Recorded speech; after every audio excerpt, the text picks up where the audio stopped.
ADAS stands for Advanced Driver Assist Systems, and it's a term that incorporates a variety of advanced safety systems that are becoming more and more a part of the vehicle repair landscape. I mean, consider, for example, that at least 10 manufacturers are now equipping every car they build with automatic low-speed emergency braking. And that's just a sign of things to come. Now, you may have decided early on that you're not going to fool with these systems themselves, but are you aware as a shop owner or technician that even performing routine services could be affecting how these systems work? And that opens up you to personal liability if they're not functioning properly when they leave your shop. So how are you supposed to handle this? What are you supposed to do? Well, I had a conversation with someone who just might be able to help. Stick around, that's coming up next.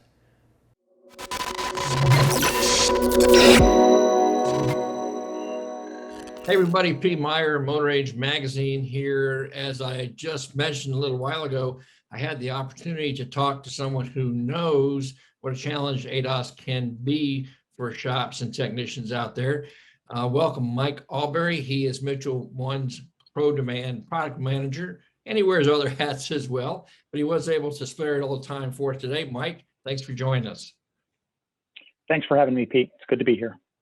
I want to kind of dive right in, and we talked a little bit ahead of time on this. You know, even if a shop or even the technician decides that they don't want to get hands deep directly in ADAS systems and system repair, there's still a lot of routine stuff that could impact how that works. And I guess it kind of behooves the individual to make sure they know ahead of time what they can expect. But that's not always easy to do, is it? No, it really isn't, Pete. And as you stated, the ADAS components and the systems that they belong to are really integrated into the vehicle so much that it's hard not to avoid interacting and influencing the functionality of those components. These systems know where the car is in regards to the space that it occupies on the road and all of the things that are around it. Now, everybody knows about the obvious ADAS work, right? What happens after the result of a car accident. But like you mentioned, those daily repairs, those routine maintenance items that can affect ADAS systems have to be taken into consideration now that you probably didn't have to just a few years ago.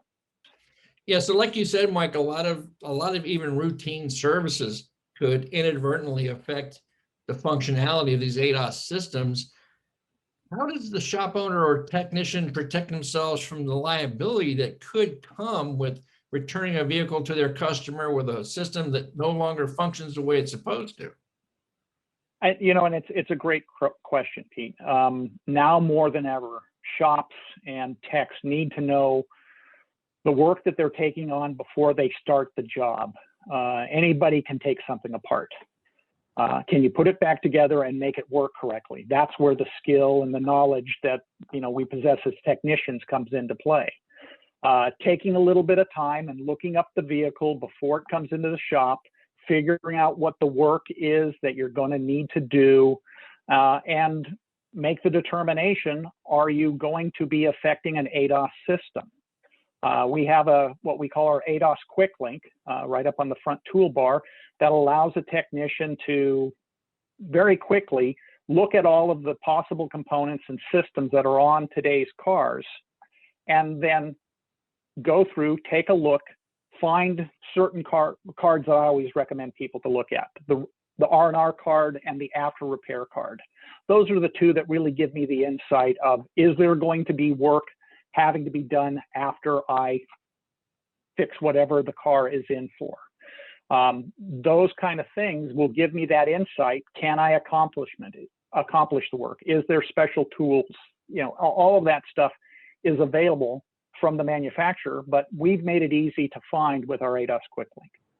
Yeah, and that's certainly a big part of the equation, is being able to find that related content.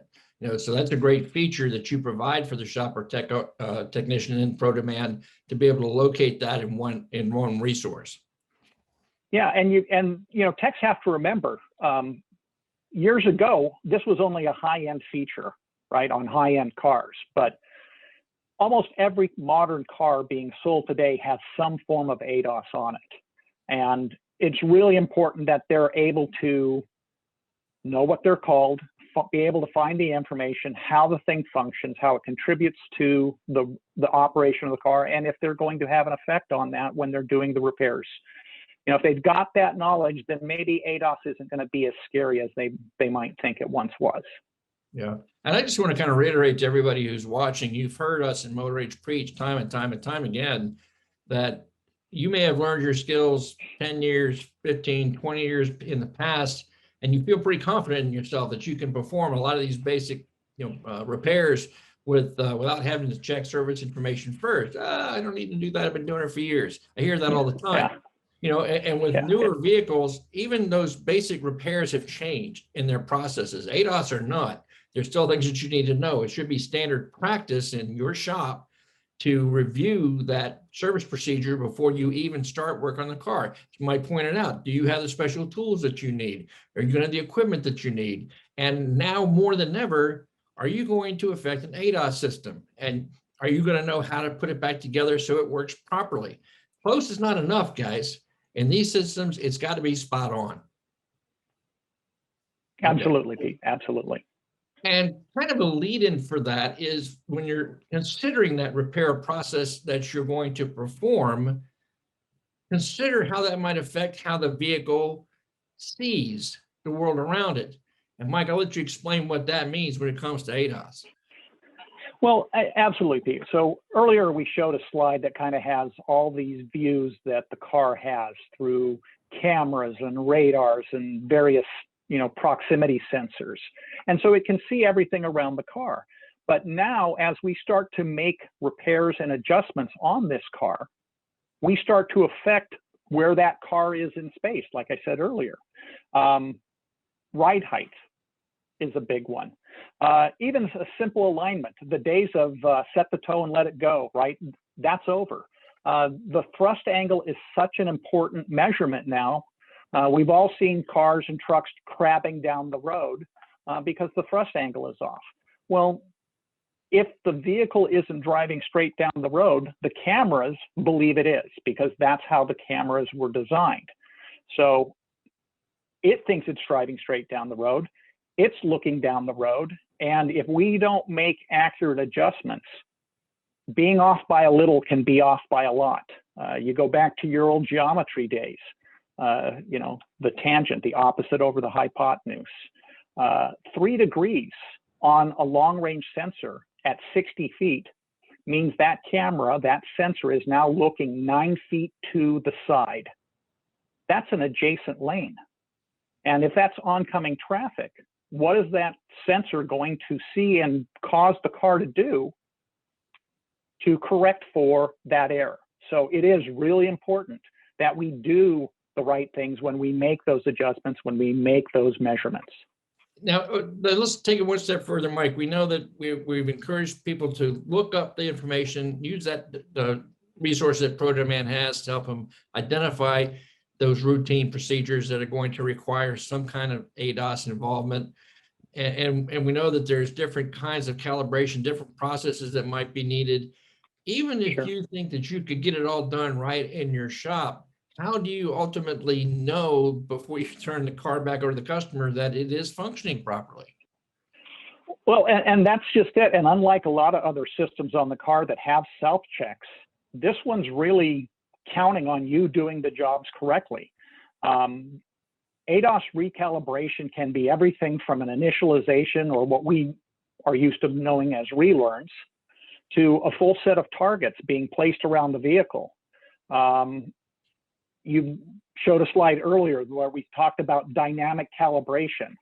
What does that mean? It's really a specialized road test, right? I'm driving around neighborhoods, I'm driving around freeways, and the camera knows what a street sign is, what a stop sign is, what the dotted lines down the center of the road is. And when it starts to see all of those things happening, it starts to learn what that new component is doing. But there are still a lot of vehicles, and will continue to be a lot of vehicles, that will require what's called static calibration. And these are targets that are placed up around the vehicle. And some of these target systems can be quite expensive, in upwards of $20,000. And it's not just the money for the targets. Remember, it's an up-to-date scan tool with all the software on it. There are space requirements for your shop.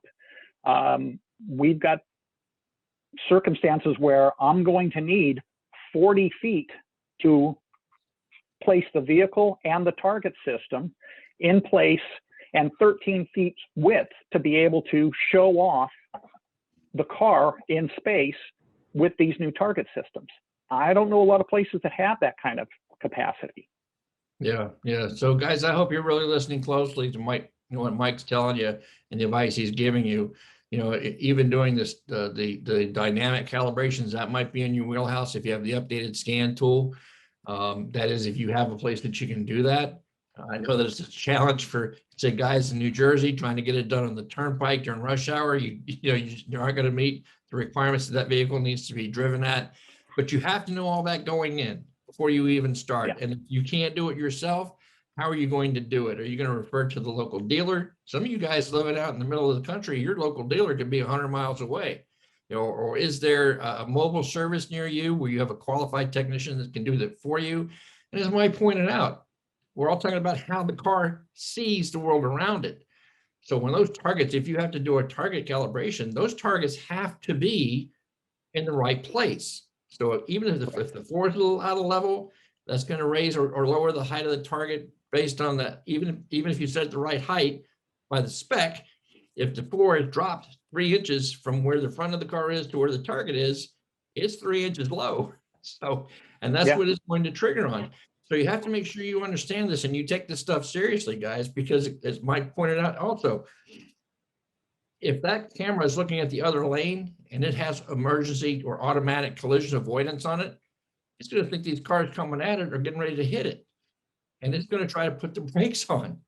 There's just, if it's going to think it's going out of the lane and keep trying to pull the car over to the right. There's all kinds of things that ADAS can cause that you are just now starting to see show up in your shops. Where there's a customer concern where they think it might be a wheel alignment, or something that the body shop did when they got it out for having a collision, or something you guys did when you put on those jacked up tires. Whatever it is, you got to know about it. And where are you going to find your answers? Like Mike said, check out Pro Demand and look up the features there and the resources there. It'll go a long way to helping you make sure you identify what could be giving you a headache before it does. Mike, thanks so much for taking the time to join us today. Pete, thanks for giving me the opportunity. Take care.